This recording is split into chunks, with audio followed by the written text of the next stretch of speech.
meski tak saling berjabat. Di bulan Desember 2021, Bapak pasti sudah tahu atau dengar dari anak buah Bapak bahwa kami datang di Mapolda untuk bertemu dengan Kapolda membawa kegundahan yang sudah lama membeku di sanubari kami. Komen GG ini kebiasaan Niko RW online. Tetapi waktu itu Kapolda Lotaria Latif tak mau diganggu. Mungkin sedang mengemas barang-barangnya untuk meninggalkan kota ini. Kami makluminya, Pak. Meski kami harus kembali dengan wajah muram sambil mengerut dada kecewa. Tanggal 10 Januari 2022, kami datang lagi membawa keluh yang sama dari rakyat Nusa yang kini sepertinya telah menjadi Nusa tidak tentram. Nusa tanah terkutuk oleh karena nyawa manusia tak lagi ada harganya. Nusa di mana harga diri tak lagi berarti. Yang harkat dan martabat kemanusiaannya diinjak-injak serta hak-haknya dicabik-cabik di depan hukum yang semakin tumpul ke atas dan tajam ke bawah. Sayang, di saat itu lagi-lagi kami harus kembali dengan air mata terurai karena Bapak tidak mau bertemu. Bapak Kapolda, sejak kepergian Lotaria Latif, Kapolda yang dulu menyiram cuka di atas luka kami sempat bernapas lega setelah mendengar kalau Bapak akan menggantikan posisinya. Kami bernapas lega, setidaknya karena kami sempat mengikuti rekam jejak Bapak di KPK. Sejak saat itu, kami pun sangat berharap kehadiran Bapak mampu mengangkat beban berat, mencabut duri yang telah tertancap di dalam hati kami dan merapatkan luka menganga di dada kami. Tetapi ternyata hingga saat ini Bapak belum memberikan harapan apa-apa. Ketika kami datang, Bapak mengurung diri di ruangan di gedung mewah yang dibangun di atas keringat dan darah rakyat yang berjuang. Sementara di depan gerbang istanamu, kau pasang aparat yang berdiri gagah mengadang mata rakyat dengan wajah penuh amarah seperti tembaga yang dibalut bara api yang siap membakar musuh. Kami pun dikawal bagai penjahat. Hei! Kami ini bukan musuh aparat. Kami adalah orang-orang yang telah dianggap keparat karena menuntut keadilan. Kami adalah rakyat yang dianggap membangkang karena meminta hak-hak kami dilindungi. Bapak Kapolda yang kami hormati, selagi kami masih menaruh rasa hormat kepada Bapak, sebelum kami benar-benar kehilangan kepercayaan pada institusi Polri, mohon jelaskan kepada kami, apa alasan sehingga kau begitu susah untuk bertemu dengan rakyatmu, rakyat yang telah meletakkan kepercayaannya penuh di atas pundakmu? Apakah seorang Kapolda memang tidak diperbolehkan untuk bertemu dengan rakyat, hanya boleh melayani para pejabat untuk duduk bicara sambil tertawa, berpangku kaki di ruangan yang dipenuhi fasilitas rakyat?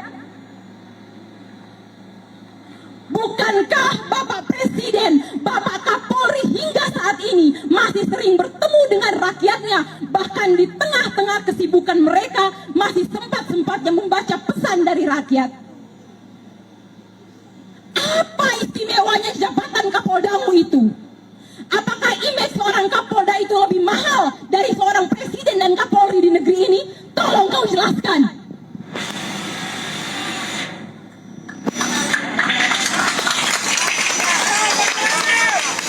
Apa bedanya Bapak dengan si Lotaria Latif itu? Mengapa semangat reformasi birokrasi yang sedang digencar wacanakan oleh Bapak Kapolri Jenderal Listio Sigit Prabowo tak kau terapkan di NTT? Mengapa? Apakah ada orang-orang besar, orang-orang berpengaruh yang ikut bermain dalam kasus ini sehingga Bapak takut kalau karir Bapak dipotong jika Bapak bersikap jujur.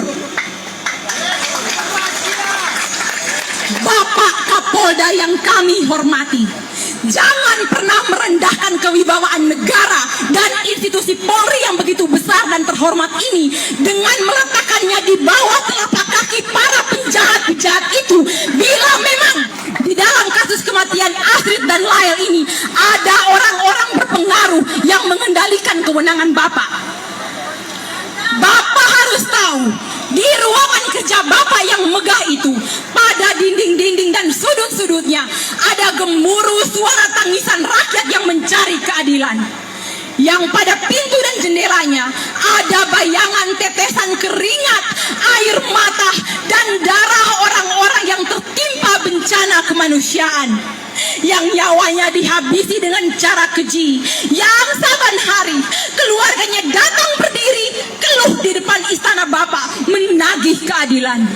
Dan kau harus ingat baik-baik Bapak Kapolda, sewaktu air mata dan darah itu akan berubah, sewaktu air mata dan darah itu akan berubah menjadi gelombang bencana bagi siapa saja yang melindungi para pejabat yang melindungi para penjahat yang telah mencabut nyawa saudara dan anak kami Astrid dan Lael. Dan kau harus ingat baik-baik Bapak Kapolda, sewaktu air mata dan darah itu akan berubah menjadi gelombang bencana bagi siapa saja yang melindungi para penjahat yang telah mencabut nyawa saudara dan anak kami Astrid dan Lael. Bapak baru kemarin melalui pertemuan virtual, Bapak Kapolri mengarahkan agar semua Kapolda, Kapolres, dan Kapolsek harus bertemu dengan masyarakat untuk berdialog. Apakah Bapak juga ikut dalam pertemuan itu? Kalau Bapak tidak siap bertemu rakyat, untuk apa? Untuk apa Bapak menerima jabatan Kapolda NTT kalau toh ujung-ujungnya hanya untuk memantau rakyat dari layar kaca? Sementara atasanmu mengharapkanmu berdialog dengan rakyat. Bapak Kapolda yang kami hormati, sudah 4 kali kami datang mengetuk pintu istanamu. Kami ingin menggugah nuranimu sebagai seorang bapak yang punya istri dan anak di rumah, yang kelak menjadi kakek untuk cucu-cucumu, bahwa di depan gerbang tempat kau mengemban tanggung jawab sebagai penegak hukum dan keadilan ada orang tua, ibu-ibu, dan bapak-bapak yang saban hari meratapi kepergian anak dan cucu mereka, yang sampai saat ini mereka tidak pernah tidur dengan nyenyak, tidak dapat menikmati makanan dan minuman seperti biasanya, yang tak lagi tahu bagaimana caranya melemparkan senyum dan tawa gurau. Semua indera mereka telah dipenuhi dengan ratapan dan jeritan anak cucu mereka, Astrid Manafe dan Lael Machabi, yang sudah dikalang tanah, yang nyawanya dihilangkan dengan cara begitu keji, lalu dikuburkan dengan cara yang sangat tidak manusiawi. Bapak Kapolda yang kami hormati, dengan penuh harap kami keluarga dan masyarakat NTT memohon kepada Bapak agar mulai hari ini untuk keluarlah dan temui kalau rakyatmu datang meminta keadilan. Khusus untuk kasus yang menimpa Astrid dan Lael, kami akan mengangkat namamu sebagai pahlawan kebanggaan kami manakala hukum dan keadilan kau tegakkan. Astrid dan Lael juga kami yakin akan berdoa dari dalam tanah memohon kepada Tuhan agar engkau dan keluarga serta anak cucumu selalu diberikan rahmat kebaikan. Jika tidak, maka kami dan seluruh rakyat Nusa Tenggara Timur akan mengutuk keras semua orang yang terlibat dalam kasus ini. Kami akan datang dan meminta kepada leluhur kami di tanah yang penuh keramat ini agar dengan caranya sendiri membalas semua kejahatan yang dengan sengaja dilakukan oleh orang-orang yang terlibat dalam kasus ini sesuai dengan perannya masing-masing. Sebelum saya menutup orasi ini, Saya meminta semua kita yang ada di tempat ini, atau yang ada di sekitar lingkungan ini, dan yang ada di rumah yang sedang menyaksikan acara hari ini, untuk bersama kita hening sejenak, menundukkan kepala. Astrid dan Lael, dengarkan ini baik-baik. Kami tahu bahwa ragamu telah membusuk dan menyatu dengan tanah yang kami injak ini. Tetapi sebagai orang timur yang beradab dan berbudaya, kami yakin dan percaya bahwa kalian tidak tidur.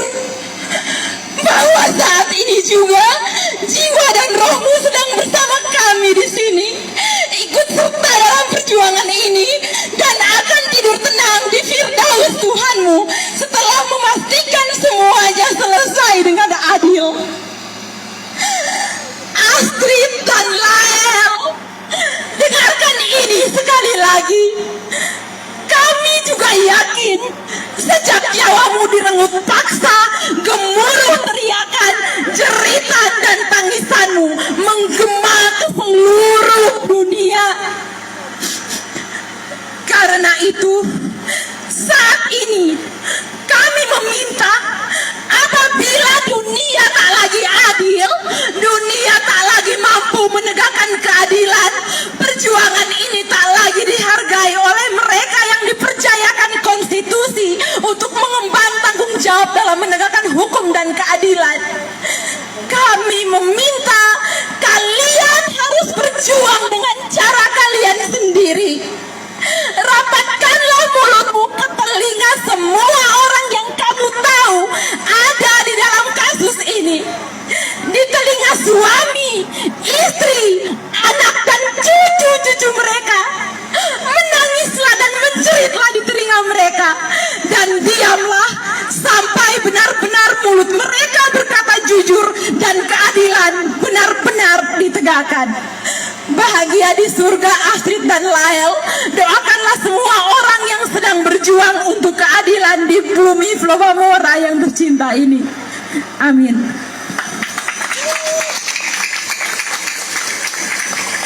Oke, baik, terima kasih banyak kakak. Selanjutnya waktu dan kesempatan saya berikan kepada kakak moderator.